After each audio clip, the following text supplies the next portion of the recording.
मेरे अज़ीज़ दोस्तों, आप सबको NQ TV4 पर खुश आमदीद।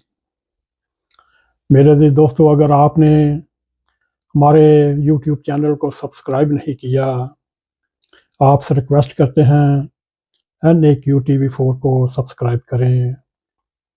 अगर आपको हमारी वीडियो पसंद आए, इसको लाइक भी करें, शेयर भी करें और बेल आइकॉन को ज़रूर क्लिक करें ताकि हमारी आने वाली वीडियो आप तक पहुंच रहें। मेरे अज़ीज़ दोस्तों, बात यूँ है, आज हम इस बात के तनाज़ुर में बात करेंगे कि दुनिया में मुसलमान हुक्मरानों की दुखों और तकलीफ़ों में क्यों इजाफ़ा हुआ और उनका अंजाम नहायत दर्दनाक तरीके से दुनिया में सामने आए। मेरे अज़ीज़ दोस्तों, इसमें कसूर अपनों का भी है और अपनों से ज़्यादा गैर मुल्की या कौम का कसूर ज़्यादा है। अगर देखा जाए, दहाइयों से दुनिया के ऊपर 3-4 कौमें हुक्मरानी कर रही हैं। उनमें चाहे अमेरिका हो, इसराइल हो, यूरोप हो, इंग्लैंड हो, इनके गठजोड़ के नतीजे में अगर देखा जाए, इन 2 सदियों में दुनिया में इनकलाब पर इनकलाब आते रहे। अगर ताज़ा सूरत हाल देखी जाए तो इन सूनी ताकतों, इन ताकतवरों के गठजोड़ ने इराक के सदर सद्दाम हुसैन को एक झूठे इल्ज़ाम ना उसके पास होने वाले एटमी मवाद रखने के नाकर्दा जुर्म में उसको इबरतनाक अंजाम से फांसी के ऊपर लटका दिया गया।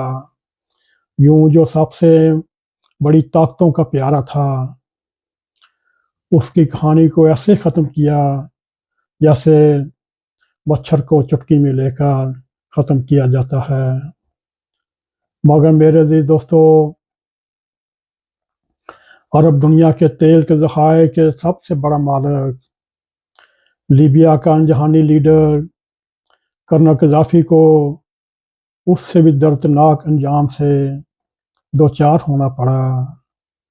उसको ज़िल्लत में तरीके से सड़कों के ऊपर घसीटा गया और उसको जुल्म की इंतहाओं में जुल्म करते हुए इस दुनिया से कूच करना पड़ा और यूं वो एक दर्दनाक अंजाम के तरीके से इस दुनिया को छोड़ना पड़ा। मगर उसकी मौत के बाद इन बड़ी ताकतों ने अरब दुनिया के वसी तरीन तेल के ज़खायर पर कब्जा कर लिया, जो एक सोना गिना जाता है। कभी इंडिया को भी सोने की चिड़िया ये बड़ी ताकतें बोलती थीं। इस वक्त दुनिया में सोने के ज़खायर तेल और गैस की सूरत में इन बड़ी ताकतों के कब्जे में हैं।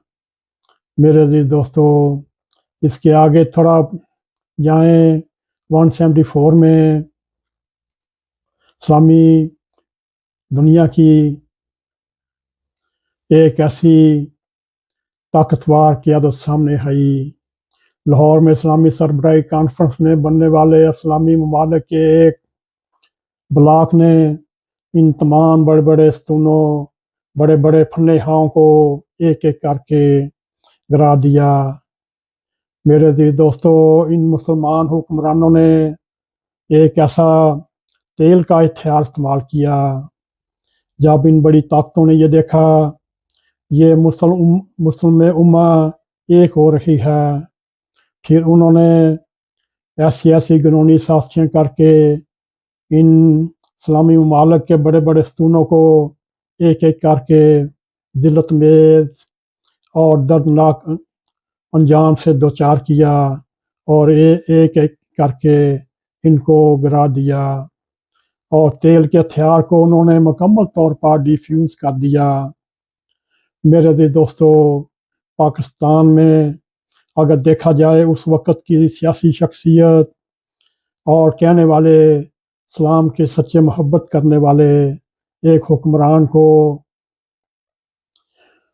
ذوالفقار بھٹو کے ساتھ مل کر اسلامی بم کی بنیاد رکھنے کے الزام میں اس کو بھی ایک عرصے میں عبرت کا نشان بنا کر پھانسی کے تختے پر لٹکا دیا گیا۔ میرے عزیز دوستو، اس درمیانی عرصے میں دیکھا جائے دنیا عالم میں خاص طور پر امت مسلمہ کی مذہبی اور سیاسی شخصیات کو قتل کر کے اسلامی ممالک میں حکمرانوں کو بنانے، ہٹانے اور ان کو گرانے اور حتیٰ کہ ان کو امریکہ اور ان بڑی طاقتوں کے زیر اثر لانے کی تفصیل میں جائے بغیر آپ ہم اور آپ چاروں طرف نظر دوڑائیں، آپ کو اس وقت نظر آئے گا ہم لوگ اس وقت کہاں کھڑے ہیں۔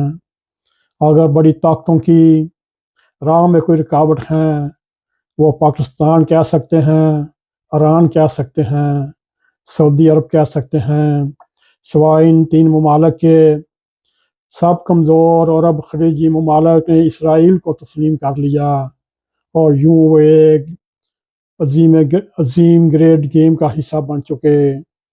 میرے عزیز دوستو، ان بڑی طاقتوں کو، چاہے وہ اسرائیل ہو، چاہے امریکہ ہو، چاہے یورپ ہو، چاہے انگلینڈ ہو، پاکستان، ایران اور سعودی عرب کو اپنی آخری رکاوٹ سمجھتے ہیں۔ میرے عزیز دوستو، اب وقت امت مسلمہ کا سوچنے کی باری ہے، کیا وہ آپس میں اتحاد کر سکتے ہیں؟ کیا آپس میں وہ اتفاق کر سکتے ہیں؟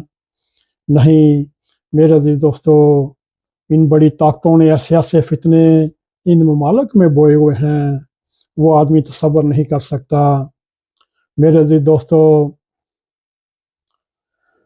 چونکہ اس وقت امریکہ، اسرائیل اور یورپ اس گریٹ گیم کا حصہ ہیں، جو اس کی مخالفت میں مزاحمت کرنے والے ایرانی رضاکار ہوں یا فلسطینیوں کی حمایت میں فرنٹ لائن پر جو جنگ لڑ رہے ہیں، ان کے خلاف دانستہ ایسے حملے کیے جا رہے ہیں، وہ آدمی کی سوچ کے باہر ہے۔ حالیہ دنوں میں ایرانی صدر کے کامیاب پاکستانی دورے کے بعد ان کو ہیلی کاپٹر کے حادثے میں شہید کر دینا یا ویسے گر جانا، اور اس کے بعد دو ایسے عالمی واقعات ہوئے جو اسلامی دنیا کے عظیم لیڈران کی شہادت کی نظر میں آئے، اور یوں ان کی شہادتوں کے بعد پوری دنیا کا امن خطرے میں پڑ چکا ہے۔ ان واقعات نے ایرانی حکومت کی انتظامی اور دفاعی کمزوریوں کا بھی پول کھول دیا، جو عرصہ دراز سے نہایت ہی پروپیگنڈا کر رہا تھا۔ میرے عزیز دوستو، اس وقت اسرائیلی فلسطینیوں کی نسل کشی میں مصروف عمل ہیں، وہ اپنی انتہا کو چھو رہے ہیں۔ عالمی طاقتوں کا اس پر کوئی شور و شرابہ نہیں۔ اگر ظاہر یہ دیکھا جائے جتنی بھی مخالفت ہو رہی ہے یورپی ممالک میں ہو رہی ہے، وہ ایک چائے کے کپ کے اوپر میں تمتراش پیدا کرنے کی ایک بات ہے۔